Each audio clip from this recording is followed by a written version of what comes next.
ವಿದ್ಯಾರ್ಥಿ ಯಲ್ಲಾಲಿಂಗ ಕೊಲೆ ಪ್ರಕರಣಕ್ಕೆ ಸಂಬಂಧಪಟ್ಟಂತೆ ಮಾಜಿ ಸಚಿವನಿಗೆ ಬೀಳುತ್ತಾ ಸಿಬಿಐನ ಕುಣಿಕೆ. ಮಾಜಿ ಸಚಿವ ಶಿವರಾಜ್ ತಂಗಡಗಿಗೆ ಸಿಬಿಐ ಕುಣಿಕೆ ಬೀಳುವಂತಹ ಸಾಧ್ಯತೆ ಇದೆ. ವಿದ್ಯಾರ್ಥಿ ಯಲ್ಲಾಲಿಂಗ ಕೊಲೆ ಪ್ರಕರಣಕ್ಕೆ ಸಂಬಂಧಪಟ್ಟಂತೆ ಇದು ಮಾಜಿ ಸಚಿವ ಸದ್ಯಕ್ಕೆ ಸಂಕಷ್ಟದಲ್ಲಿರೋದು. ಸಿಬಿಐ ಕುಣಿಕೆ ಬೀಳುವಂತಹ ಸಾಧ್ಯತೆ ಇದೆ. ಯಾಕಂದ್ರೆ ಈ ಒಂದು ಪ್ರಕರಣ ಏನಿದೆ ಅದನ್ನ ಸಿಬಿಐಗೆ ವಹಿಸುವಂತಹ ಸಾಧ್ಯತೆ ಇದೆ. ಹಾಗಾಗಿ ಶಿವರಾಜ್ ತಂಗಡಗಿಗೆ ಈಗ ಸಿಬಿಐನ ಕುಣಿಕೆ ಬೀಳುವಂತಹ ಚಾನ್ಸಸ್ ಇದೆ. ಯಲ್ಲಾಲಿಂಗ ಕೊಲೆ ಪ್ರಕರಣವನ್ನ ಸಿಬಿಐಗೆ ವಹಿಸುವಂತಹ ಎಲ್ಲಾ ಚಾನ್ಸಸ್ ಇದೆ. ಪ್ರಕರಣ ಸಂಬಂಧ ಅರೆಸ್ಟ್ ಆಗಿದ್ದಂಥ ಶಿವರಾಜ್ ತಂಗಡಗಿ ಆಪ್ತ ಹನುಮೇಶ್ ನಾಯ್ಕ್ ಸೇರಿ ಒಟ್ಟು 9 ಜನರ ಬಂಧನ ಆಗಿತ್ತು. ಕೊಪ್ಪಳ ರೈಲ್ವೆ ನಿಲ್ದಾಣದಲ್ಲಿ ಯಲ್ಲಾಲಿಂಗನನ್ನ ಹತ್ಯೆ ಮಾಡಲಾಗಿತ್ತು. ಇನ್ನು ಗ್ರಾಮ ಪಂಚಾಯಿತಿ ಅವ್ಯವಹಾರ ಪ್ರಶ್ನೆ ಮಾಡಿದ್ದಕ್ಕೆ ಈತನನ್ನ ಹತ್ಯೆ ಮಾಡಲಾಗಿತ್ತು ಅನ್ನೋದು ನೀವು ಫೋಟೋದಲ್ಲಿ ಕೂಡ ಯಲ್ಲಾಲಿಂಗನ ಫೋಟೋವನ್ನು ನೋಡ್ತಾ ಇದ್ದೀರಿ. ಇದಕ್ಕೆ ಸಂಬಂಧಪಟ್ಟಂತೆ ಶಿವರಾಜ್ ತಂಗಡಗಿಗೆ ಆಪ್ತರಾಗಿದ್ದಂಥ ಒಟ್ಟು 9 ಜನರನ್ನ ಹನುಮೇಶ್ ನಾಯ್ಕ್ ಸೇರಿದಂತೆ ಅವ್ರನ್ನ ಅರೆಸ್ಟ್ ಮಾಡಲಾಗಿತ್ತು. ವಿದ್ಯಾರ್ಥಿ ಯಲ್ಲಾಲಿಂಗ ಕೊಲೆ ಪ್ರಕರಣಕ್ಕೆ ಸಂಬಂಧಪಟ್ಟಂತೆ ಶಿವಕುಮಾರ್ ಈ ಬಗ್ಗೆ ಹೆಚ್ಚಿನ ಡೀಟೇಲ್ಸ್ ಅನ್ನು ಕೊಡ್ತಾರೆ. ಶಿವಕುಮಾರ್, ಇದೀಗ ಶಿವರಾಜ್ ತಂಗಡಗಿ ಅವರಿಗೆ ಈ ಸಿಬಿಐನ ಒಂದು ಕುಣಿಕೆ ಬೀಳುವಂತ ಚಾನ್ಸಸ್ ಇದೆ ಅಂತ, ಸೊ ಸದ್ಯಕ್ಕೆ ಏನಿದೆ ಈ ಒಂದು ಕೊಲೆ ಪ್ರಕರಣಕ್ಕೆ ಸಂಬಂಧಪಟ್ಟಂತೆ ಅಪ್ಡೇಟ್ ಅಂತ?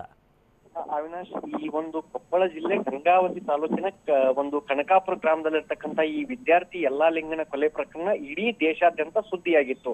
ಅದರಲ್ಲೂ ಮಾಜಿ ಸಚಿವ ಶಿವರಾಜ್ ತಂಗಡಗಿ ಆಪ್ತರೇ ಈ ಹನುಮೇಶ್ ನಾಯ್ಕ್ ಸೇರಿದಂತೆ 9 ಜನ ಈ ಯಲ್ಲಾಲಿಂಗನ ಕೊಲೆ ಪ್ರಕರಣದಲ್ಲಿ ಅರೆಸ್ಟ್ ಆಗಿದ್ರು. ಅವರಿಗೆ ಸುಪ್ರೀಂ ಕೋರ್ಟ್ ಕೂಡ ಬೇಲ್ ರಿಜೆಕ್ಟ್ ಮಾಡಿತ್ತು. ಈಗ ಸಿದ್ದರಾಮಯ್ಯ ಅವಧಿಯಲ್ಲಿ ನಡೆದಂತಕ್ಕಂತ ಒಂದಿಷ್ಟು ಕೊಲೆಗಳ ಬಗ್ಗೆ ಈಗಾಗಲೇ ಯೋಗೇಶ್ ಗೌಡ ಹತ್ಯೆ ಇರ್ಬೋದು, ಅದು ಕೂಡ ಸಿಬಿಐ ತನಿಖೆ ವಹಿಸುವ ಸಾಧ್ಯತೆ ಹಿನ್ನೆಲೆಯಲ್ಲಿ ಈ ಯಲ್ಲಾಲಿಂಗ ಪ್ರಕರಣವನ್ನು ಕೂಡ ಸಿಬಿಐಗೆ ವಹಿಸುವ ಸಾಧ್ಯತೆ ಹೆಚ್ಚಾಗಿದೆ ಅಂತ ಹೇಳ್ಬೋದು. ಇದರಲ್ಲಿ ಇನ್ ಕೇಸ್ ಯಲ್ಲಾಲಿಂಗ ಪ್ರಕರಣ ಸಿಬಿಐ ಹೋದಂದ್ರೆ ಮಾಜಿ ಸಚಿವ ಶಿವರಾಜ್ ತಂಗಡಗಿ ಅವರಿಗೆ ಆತಂಕ ಕಟ್ಟಿಟ್ಟ ಬುತ್ತಿ ಅಂತ ಹೇಳ್ಬೋದು. ಯಾಕಂದ್ರೆ ಈ ಶಿವರಾಜ್ ತಂಗಡಗಿ ಆಪ್ತರಾದಂತಹ ಹನುಮೇಶ್ ನಾಯ್ಕ್ ಈ ಒಂದು ಯಲ್ಲಾಲಿಂಗ ಪ್ರಕರಣದ A1 ಆರೋಪಿ ಆಗಿರ್ತಾರೆ. ಸುಮಾರು ಎರಡು ವರ್ಷಗಳ ಕಾಲ ಜೈಲಲ್ಲಿದ್ದಂತಹ 9 ಜನ ಕಳೆದ 2-3 ತಿಂಗಳಿಂದ ಜಾಮೀನು ಪಡೆದಕ್ಕೂ ಹೊರಗಡೆ ಬಂದಿದ್ದಾರೆ.